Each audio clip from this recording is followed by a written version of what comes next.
what actually has happened here, what our plan is in the immediacy, and what our long-term plan is going forward.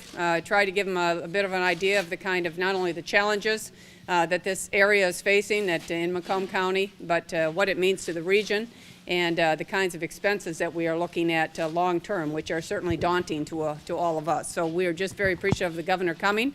And then, of course, the governor is a very hands-on guy, so we were delighted that he was able to take a tour, a walking tour out here and see what's happening and the contractors and what they're doing right now, able to view the homes that the 3 homes, unfortunately, we've had to condemn already, and take a look at what the residents are dealing with and the businesses here will you see in this immediate area, but again, so that we understand the scope of what we're actually looking at here. So, of course, the governor has picked up on county executive's declaration of emergency here in Macomb County, and the state passed that within 24 hours. We're very appreciative of that, and we're looking for any kind of assistance that the governor might be able to provide us here, and we'll have to see how all of that goes, but there's no second, certainly, for coming out and seeing it firsthand.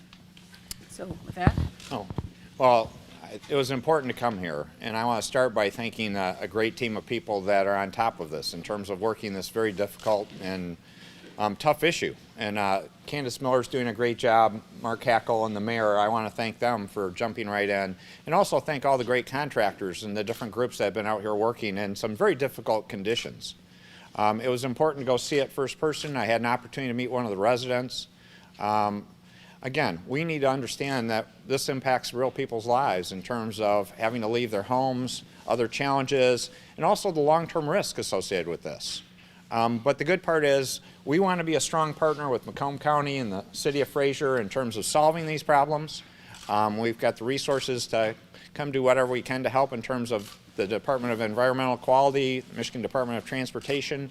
Any way we can provide assistance, we want to be there to be a supportive partner. And ultimately, the other part I would say is this illustrates our aging infrastructure. This illustrates why it was so important we just did the Infrastructure Commission, to say we need to be looking out not for the next 50 years, but these issues are showing up today in Flint and here. We need to get on top of them and start making smart investigations and being good partners working together to improve our infrastructure. So obviously you've had a couple conference calls with the local leaders. What is your impression up close and personal? Well, it is a tragic situation. Again, this shows what can happen when you have a major failure of infrastructure. You've got a huge pipe in the ground, very far, very deep underneath the ground, might have had issues for years and years, and now it's finally come to the point of collapse in some fashion. So we need to address this, but we also need to be smart enough to be looking ahead to say where else could this happen and try to prevent this from happening anyplace else. And that's the race we're in, because infrastructure is aging every day. I'm sure you have a team looking at this, but have you found any money yet that you can support? Well, again, we'll be going through that process. The primary leadership is with the city and the county. We're being supportive partners, and we're going to be looking hard to find resources to help support this effort. Commissioner Miller, we all smell the rotten egg smell, the gas leak. How safe is it to be here right now for any of us, let alone the workers who are going to be here for hours and hours? I think it's safe. It's not very comfortable. That's for sure. It's very uncomfortable. Certainly you smell the sewage here. We've probably got a couple of weeks before we're able to get our biofilters in, that we can really get a better handle on that smell that you smell. And so it is permeating a bit. Any idea how long it will be before you have details on what declaring a state emergency means in terms of actual dollars and what's going to happen here? Well, again, this is the partnership process. I appreciate Executive Hackle jumped right on this. I followed suit. We'll be talking to the federal government. We've already started those discussions. It's really how we can rally resources. The first thing, though, is let's make sure the residents are being addressed appropriately that have been affected, and I appreciate the county seems to be on top of that, working hard with the city. But again, we need to keep working hard to say, how do we get short-term answers in place, what are the intermediate-term answers, and what's the long-term answer? And more work needs to be done. And I think everybody gets this expectation that because you have some kind of state of emergency, whether it's from the county, local level, and or the state, that all of a sudden there's some magic pot of money that's going to be bestowed upon you to fix these problems. I think what we need is public officials to come to the realization that we have serious infrastructure issues. I remember being at the governor's first state of the state when he started talking about roads funding being about $1.2 billion, and even I think he would agree that that's shy of what we really need to really fix our roads and bridges. But the infrastructure underground is just as problematic.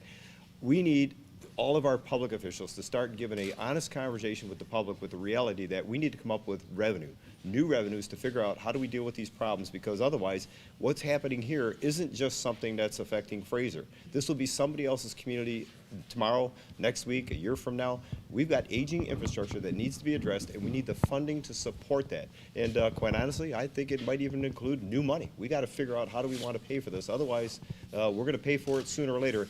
And these residents, they don't deserve what they're going through right now. And we've been trying to work on figuring out how do we make them whole in the meantime till we fix this particular problem here in Macomb County. Extremely coincidental that back in 1979, you had a contractor that actually did 13 different little 2-inch holes at the top and the bottom of this pipe, and 11 of them were exactly where the break was in 1978, and there was one other upland, and that was right in the middle of the 2004 break, and now there was one other that was done, and that is right at the end of Eberling Drive in front of the house that everybody's looking at. So I'm not sure, it's a theory. Once we get the temporary bypass constructed, which will be about 4 to 5 weeks, we hope, as soon as that is done, we're able to actually then get into the, stop the flow in the interceptor and get in there and televise it and hopefully walk this pipe and see exactly what the cause of it was. Both these fine public servants are saying is we need to work this issue with great urgency.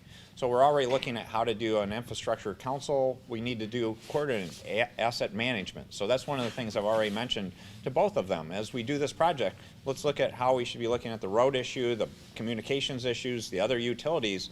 As we look at situations like this, how do we put into a long-term fix while we're getting an interim solution put in place that's workable? But what about the people? When do they get to go home and how many get to go home? Tomorrow? Well, was there's mentioned. 22 homes that were really in the area on Everling Drive, and one of them is actually facing 15 Mile. Of the 22, 3 of those homes have been condemned. So those poor, unfortunate families are not going home. And we're trying to figure out, County Exec Hackle and I are trying to figure out how we make those people whole. I'm sure they don't have insurance for sinkholes, and it's not their fault. This wasn't a natural disaster, it was a man-made disaster that has happened to them, unfortunately. The other 19 families, I think they're going to be able to go home pretty soon here. We're thinking on the 9th.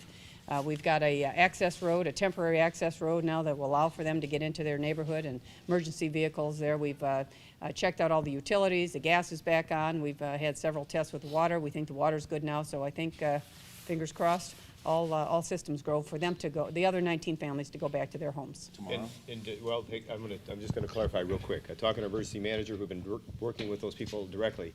They are requesting that information not be as specific, and they don't want that information out because they want their privacy. And I say that because this is what they have asked us to make sure we relay to the media. It's no disrespect to the media, but they really want their privacy as to when they move back in. They know there's dates and times out there. They want to be a little bit apprehensive because they don't want people flooding them with calls, questions, and whatnot.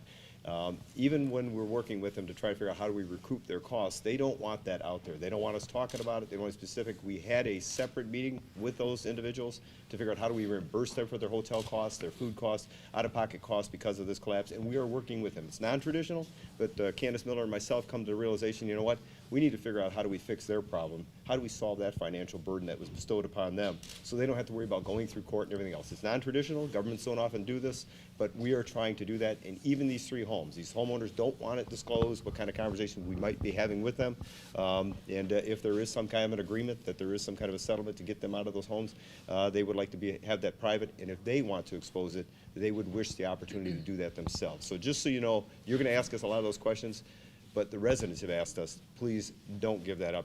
If they decide to, then obviously that's up to But them. if there was And a state absolutely- solution, it would be public money, right? That would be helping these individuals. That is So, correct. And if it gets I to mean, that point- how you feel about it is how you feel about it. But If it you gets to need that the point, rest of Michigan's help to- we'll explain that to them. But at this point in time, there has been none of that expended, and so with that being said, they would like to have us keep these meetings quiet But the until hole such is time. stabilized at this point?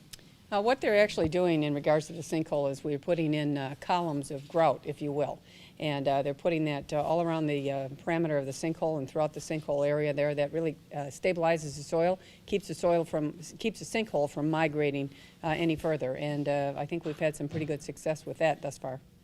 You mentioned a couple of days ago that your hope and intent was, if you could, to just buy the homes outright, the condemned homes, and move forward. How close are you to doing that, if that's what happens? We're still in conversation with them, talking to attorneys, trying to make a determination exactly how do we do it and where would that money actually come from. So there's a lot of conversation around that. We're trying to do the right thing, and we're trying to make sure that those people that were affected aren't just burdened with having to figure it out themselves or having to wait for somebody to find that solution in a court process. Candace, you said 4 to 5 weeks to bypass. Originally it was 3 to 4. Are we looking at an additional week? Yeah, we're looking probably another week yet, so we're saying 4 to 5 weeks is what we're saying. exactly? To do the temporary bypass. We just bid the thing out yesterday. They're gonna be starting imminently here, and that will be about a 6,000-foot long temporary bypass. And the reason we have to construct that is you have to have the temporary bypass so that you can then stop the flow, change the flow into the temporary, and stop the flow in the actual interceptor that has collapsed, so that we can assess the damage and so that we can cost it out, bid it out, and understand how much money we're actually looking at for a long-term fix. And what about federal money, folks? Anybody talking about federal money here? Well, that's the next step. Again, I've made the state declaration, now we go to the federal government, and we've had discussions already with FEMA and people like that there, but we need to follow through on that. And the good part is we're all working together.